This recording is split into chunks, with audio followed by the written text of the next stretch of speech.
ෆිල්මේ චිත්‍රපටි කරගෙන යන එක නෙමෙයි වැඩේ. කරන එක හරියට කරන්න. ඒක නිසා ඉසුරුටත් ඒ සම්බන්ධයෙන් අත්දැකීම් තියෙන නිසා මීට කලින් චිත්‍රපටයක් කරලා තියෙන නිසා මම හිතනවා ඉසුරුට ඒක හොඳට තේරෙනවා මේ චිත්‍රපටයේදී ඒ සැලැස්ම ගැන කතා කරනකොට ඉසුරුට ඒ විෂන් එකක් තියෙනවා කියන එක අපි සියලු දෙනාටම තේරුණා.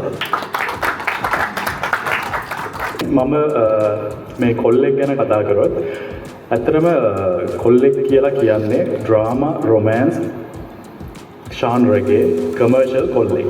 ඉතින් මොකද මම කලින් එක ආර්ට් ෆිල්ම් එකක් මේක කමර්ෂල් එකක් මම ආසයි ඩිරෙක්ටර් කෙනෙක් විදිහට එකම ශාන්ර ගැන කොටු වෙන්නේ නැතුව විවිධ විදිහේ නිර්මාණ කරන්න.